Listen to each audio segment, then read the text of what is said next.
গোটা দেশ জুড়ে একের পর এক প্রতিটা প্রান্ত থেকে এই আন্দোলনের সাথীদেরকে, কর্মীদেরকে, নেতৃত্বদেরকে মিথ্যে মামলা দিয়ে অ্যারেস্ট করা হচ্ছে। আমরা খবর পেয়েছি ঐশীকে দিল্লি থেকে অ্যারেস্ট করেছে এবং গোটা আমাদের কলকাতার বুকেও র্যান্ডম অ্যারেস্ট চলছে। ইচ্ছে করে মানে সাম্প্রদায়িক উস্কানি তৈরি করবার জন্য কমিউনাল প্রভোকেটিভ অ্যারেস্ট করা হচ্ছে এই বাংলায়। ইমিডিয়েট সমস্ত মিথ্যা মামলা প্রত্যাহার করতে হবে, প্রত্যেককে মুক্তি দিতে হবে। আন্দোলনের যারা নেতৃত্ব তারা যেটা জানিয়েছেন যে সরকারের সাথে তাদের কথা হয়েছিল মঙ্গলবারের মধ্যে সমস্ত মামলা প্রত্যাহার করা হবে। বিহার করেছে, কিছুটা দিল্লি করেছে, কিন্তু এখনো পশ্চিমবঙ্গে সেই মামলাগুলো রয়েছে। আপনাদের কি দাবি? বিহার করেছে, গতকাল বিহারের সরকারি স্টেটমেন্ট আমাদের সামনে এসছে। আসামে একই রকম ভাবে সমস্ত মিথ্যা মামলা প্রত্যাহার করবার সিদ্ধান্ত আসামে জানিয়েছে, দিল্লিতে জানিয়েছে, কিন্তু বাংলায় শুভেন্দু অধিকারী এত ভয় পেয়ে আছে যে এখনো পর্যন্ত মিথ্যা মামলা প্রত্যাহার করবার ধক দেখাচ্ছে না। আমরা বলছি সমস্ত মিথ্যা মামলা প্রত্যাহার করতে হবে অবিলম্বে। এই রকম random arrest, communal provocative arrest এই সমস্ত বাংলার মাটিতে বন্ধ করতে হবে। আরো দুর্বার ছাত্র আন্দোলন বাংলার মাটিতে তৈরি হবে যদি ইমিডিয়েট সমস্ত মিথ্যা মামলা প্রত্যাহার করা না হয়। আর শুভেন্দু অধিকারী কি তাহলে এখন আলাদা ফাংশন করছেন? তাহলে কি এখন কেন্দ্রের সরকার বলে দিচ্ছে যে মামলা প্রত্যাহার করো? উনি কি তাহলে অবাধ্য ছেলে হয়ে গেলেন নাকি? সেইটা ওনারা নিজেরা বুঝে নিচ্ছে। গত 24 তারিখ মিছিল থেকে কেউ একজন ঢিল ছুটছে বা পাথর ছুটছে, এই ভিডিও প্রকাশ করা হয়েছিল, কিন্তু ফ্যাক্ট চেক করে দেখা গিয়েছে সেই ভিডিও রাঁচির, সেই ভিডিও কলকাতার কোনো মিছিলের নয়। এই সমস্ত ফ্যাক্ট চেকারদের বলবো, গতকাল ধর্মতলার মোড়ে বামপন্থী ছাত্র সংগঠন, বামপন্থী যুব সংগঠন, বামপন্থীদের লাল পতাকা এই সমস্ত যারা পোড়াচ্ছিল তাদের সেই ভিডিও কেন হচ্ছে সম্প্রচারিত করা হলো না? কোন ফ্যাক্ট চেকিং এ তারা সেই ভিডিও সম্প্রচার করলো না?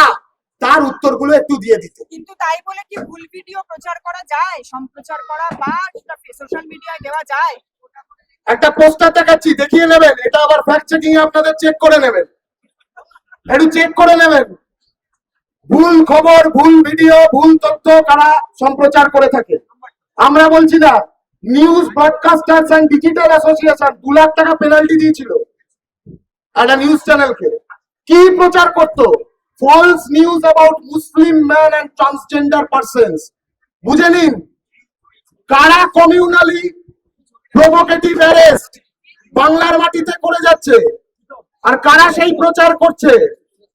এই যে দেখিয়ে দিলাম, ঠিক আছে? এটাও ফ্যাক্ট চেক করে নেবেন ভালো করে। আচ্ছা, গতকাল আজকে সরকারিভাবে স্বীকার করা হয়েছে কেন্দ্রীয় সরকার যে দিল্লিতে আন্দোলনকারীদের উপরে ছড়রা গুলি চালানো হয়েছিল, গুলি চালিয়েছিল, 50টা সেল ছোড়া হয়। আজকে কেন্দ্রীয় সরকার স্বীকার করছে, বাধ্য হচ্ছে স্বীকার করতে।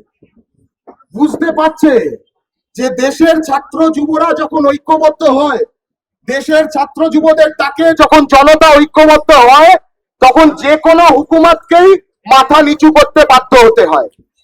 আজকে এই মোদী শাহর হুকুমতকে মাথা নিচু করতে বাধ্য হতে হচ্ছে।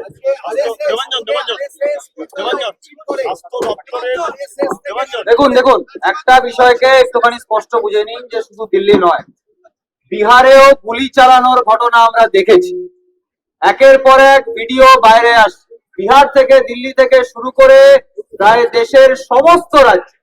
আমরা দেখেছি যে বর্তমানে পরিস্থিতিটা দাঁড়িয়ে গেছে রাষ্ট্র ভার্সেস জনতা।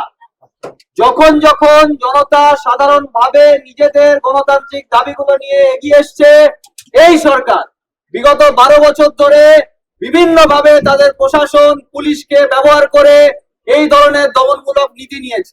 কিন্তু এটাতে আন্দোলনকে দমানো যায়নি, আগামী সময়েও যাবে না। আজকে বিহার থেকে শুরু করে সমস্ত জায়গায় যে অর্ডার গুলো আমরা দেখছি যে মামলা প্রত্যাহার করা হচ্ছে, তার কারণটা হচ্ছে যে তারা জানে তারা দোষী।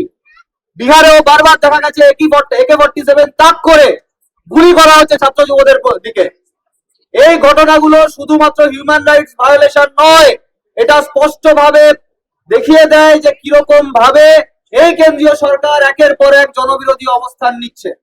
দাদা বলছি যে গত একটা 24 মিছিল হয়েছে RSS এবং এরা কলকাতায় দুটো বড় বড় মিছিল করে এবং সেখান থেকেও তারা স্লোগান দেয় যে যারা দেশদ্রোহী তাদের বিরুদ্ধে কঠোর ব্যবস্থা নেবে তারা। কারা দেশদ্রোহী?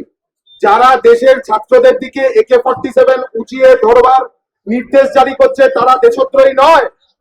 যারা দেশের 22 জন নিট পরীক্ষার পরীক্ষার্থী আত্মহত্যা করতে বাধ্য হয়েছে, 22 জন পরীক্ষার্থীকে খুন করলো, তারা দেশদ্রোহী নয়?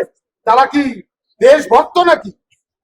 গোটা ভারতবর্ষের মাটিতে এটা স্পষ্ট হয়ে যাচ্ছে প্রতিদিন। বিজেপি RSS আমাদের দেশের মানুষের বিরুদ্ধে যুদ্ধ ঘোষণা করেছে। দেশের মানুষের বিরুদ্ধে যারা যুদ্ধ ঘোষণা করে তারা দেশদ্রোহী, তারা দেশ বিরোধী।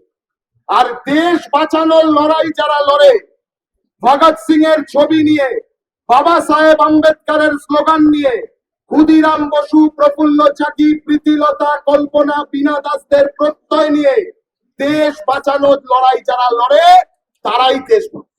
দাদা সকাল থেকে স্বাস্থ্য দপ্তর আধিকারিকরা বিভিন্ন ব্লাড ব্যাংকে ঘুরছে, তাদের কাছে অভিযোগ যে আপনারা রক্তদান হয় বিভিন্ন জায়গায়, সে রক্তদানের রক্ত ভিন রাজ্যে পাচার হয়।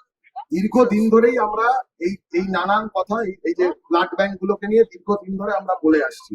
তৃণমূল সরকারের আমলেও এই একই ব্যাপার হয়েছে, বিজেপির আমলে এইসব বাড়ছে। তৃণমূল ব্লাড ব্যাংক গুলো থেকে ব্লাড পাচারের চক্র তৈরি করেছিল, বিজেপি এখন সেই চক্রটাকে আরো প্রশস্ত করবার বন্দোবস্ত করছে। দাদা 2021-এর কোন কেসে সম্ভবত ঐশী ঘোষ অ্যারেস্ট হতে চলেছে, দিল্লি পুলিশ তাকে অ্যারেস্ট করে। আমি আগেই বলেছি গোটা দেশ জুড়ে একের পর এক জায়গায় এই আন্দোলনের নেতৃত্বদেরকে, সাথীদেরকে, তাদেরকে অ্যারেস্ট করা হচ্ছে, মিথ্যা মামলা তাদের উপর লাগু করা হচ্ছে। ইমিডিয়েট সমস্ত মিথ্যা মামলা প্রত্যাহার করতে হবে, সমস্ত বন্দীদেরকে মুক্তি দিতে হবে।